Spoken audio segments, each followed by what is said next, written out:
হাঁটাহাঁটি লড়াই হবে বলতে যেটা বলে, আমি তিনটা ছবিরই হাইট ভালো, কাস্টিং ভালো এবং ডিরেক্টর ভালো এবং মেকিং টেকিং যতটুকু দেখেছি, টিজার সং যা দেখেছি বলে যায়। তবে আমি অবশ্যই এটাকে এর মধ্যে থেকে বরবাদকে অনেক দূরে এগিয়ে রাখবো, কারণ বরবাদের মেকিং লুক অ্যান্ড প্রত্যেকটা জিনিসই, আমি খুব স্টাইল বা ফ্যাশন সচেতন মানুষ। আমার ডেফিনেটলি ওই ছবি স্টাইল লুক বা প্লট বা সাকিবের পুরো ফ্যাশন, শার্ট, ড্রেস, সেন্স, পুরো জিনিসটাই আমার কাছে খুব ভালো লেগেছে। সো আমার কাছে মনে হয়েছে এটা একটু ডিফারেন্ট কিছু হবে। আর পাশাপাশি দাগি বা জঙ্গলি বা আরও যা যা আসছে, ডেফিনেটলি সেটাও তারাও ভালো বিজনেস করবে বা করুক, যাতে আমাদের বাংলা ইন্ডাস্ট্রি বা বাংলা সিনেমা ইন্ডাস্ট্রির জন্য একটা চেঞ্জ আসে। কারণ আমাদের সারা বছর ছবি দেখি না বা সারা বছর ছবি মুক্তি পায় না, অনেক হল বন্ধ হয়ে যাচ্ছে। সো হল বাঁচানোর স্বার্থে এবং আমাদের সংস্কৃতি বা আমাদের ফিল্মকে বাঁচানোর স্বার্থে আমাদেরকেই উচিত যে আমরা গিয়ে হলে যাব, ছবি দেখবো, ঈদের প্রত্যেকটা ছবি দেখবো এবং প্রত্যেকটা ছবিকে ব্যবসা সফল করবো, তাতে করে আমাদের নিজেদের সিনেমা ইন্ডাস্ট্রি বা বাংলা সিনেমাকে বেঁচে থাকবে, অনেক দূর এগিয়ে যাবে। তবে আবারও বলছি, আমার ফার্স্ট এবং সেকেন্ড থার্ড বলেন, আমার প্রায়োরিটি লিস্টে ডেফিনেটলি বরবাদ। আচ্ছা, সাকিব খানের প্রিয়তমার পরে লুক চেঞ্জ হচ্ছে, যেমন প্রিয়তম একটা লুক ছিল, বিদ্যুৎ লুক, তো আস্তে চেঞ্জ হচ্ছে। আসলে একসময় মানুষ আসলে সাকিব খানকে বলতো লিপস্টিক খান, আপনি জানেন, আস্তে আস্তে চেঞ্জ হচ্ছে। আসলে কি মনে হচ্ছে একজন নায়ক নিয়ে কিছু হবে? আসলে আমাদের দেশের ফরম্যাটটা কি, একজন দেশের জন্য লুকগুলো তো ডেফিনেটলি সে এক্সপেরিমেন্ট করছে এবং প্রচুর সে গ্রুমিং করেছে এবং এত বেশি চেঞ্জ, এত বেশি ডেভেলপ, সেটা আমরা সবাই দেখতে পাচ্ছি। আমি তো বলবো যে লাস্ট দু একটা ছবির চেয়েও এই যে বরবাদের তাকে ইয়াং লাগছে বা তাকে সুন্দর লাগছে বা লুকিং টুকিং খুবই চমৎকার, সেটা একটা বিষয়। আর আমাদের দেশের আপনারা খেয়াল করে দেখবেন, আমাদের দেশে যখন কোনো নায়ক, চিত্রনায়ক রাজত্ব করে, সে জায়গায় সে জীবিত থাকা অবস্থায় শুধু সেই রাজত্ব করে, অন্য কখনোই কেউ, আমি কখনো কাউকে এক নাম্বার হতে দেখিনি। আপনি যদি সেই সময় থেকে নায়ক রাজ্জাক বলেন, তখনের সময় আরও অনেকগুলো নায়ক ছিল কিন্তু কেউ রাজ্জাক হতে পারেনি।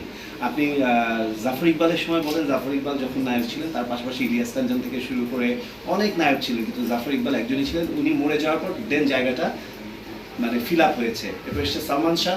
সালমান শাহর সাথে সাথে কিন্তু অনেকগুলো নায়ক এসছে, কিন্তু সালমান শাহ যখন ছিলেন তখন সালমান শাহ ছিলেন, সে মারা যাওয়ার পর আরও একজন ফিল আপ করেছে। মান্না ভাইয়ের ক্ষেত্রেও ঠিক তাই এবং সাকিব খানের ক্ষেত্রেও তাই। তো সাকিব খান যতক্ষণ না পর্যন্ত জায়গা ছাড়ছে বা সে আমাদের বেঁচে থাকছে ইন্ডাস্ট্রির জন্য বা আমাদের জন্য, ততক্ষণ পর্যন্ত সম্ভাবনা নেই অন্য কোনো নায়কের এক নম্বর হওয়ার। আজকে আমি আপনাদেরকে একটা ভবিষ্যৎবাণী বলে দিলাম। তার মানে আপনি বলতে চাচ্ছেন যে মৃত্যু পর্যন্ত, যতদিন না তার মৃত্যু হবে ততদিন পর্যন্ত সে এক নম্বর থাকবে।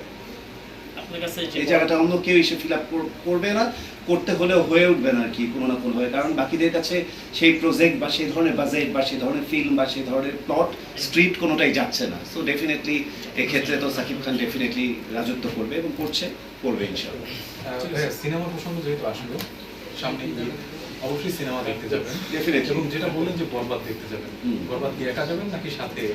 আমি প্রত্যেক ঈদেই একবার আমার ফ্রেন্ডের সাথে দেখি, একবার সিনেমার ইউনিটের সাথে দেখি, আবার একবার হচ্ছে হলো ফ্যামিলি মেম্বারদের যদি ভালো লাগে সেটা আবার ফ্যামিলি মেম্বারদের সবাইকে দেখাই।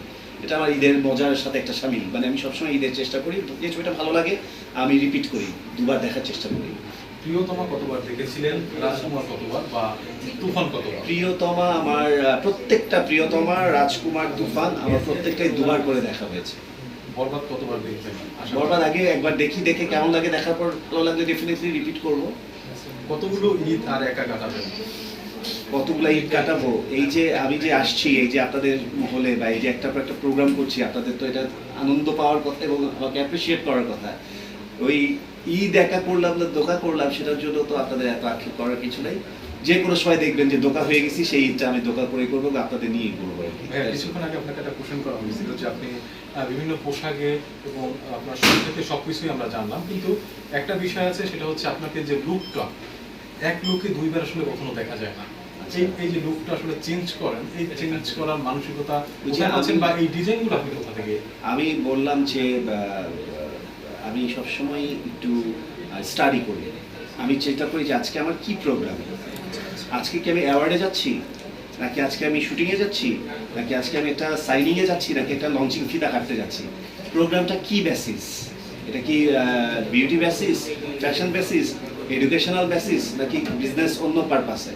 সো আমি সেটাকে মাথায় রেখে সেই থিমকে বেস করে আমি অলওয়েজ এটা নিয়ে খুবই রিসার্চ করি, স্টাডি করি, দেন সেভাবে করে আমি আমার ড্রেস রেডি করি, তারপর চিন্তা করি কোথায় রেডি হব।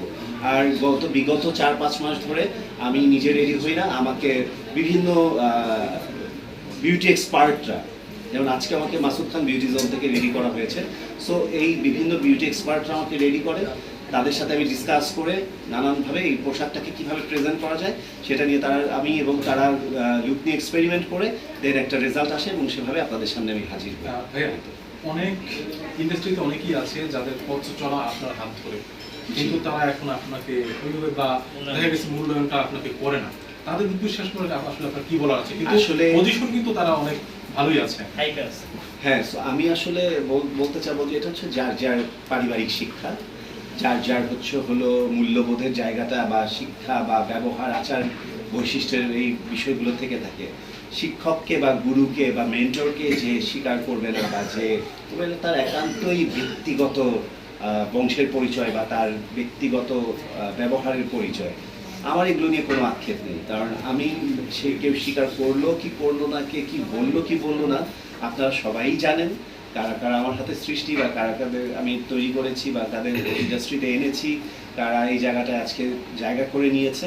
তবে সবার জন্যই, আমি কারোর প্রতি আমার দুঃখ নেই, তবে সবার জন্য আমার অনেক অনেক দোয়া এবং শুভকামনা, সবাই আরও বড় হোক।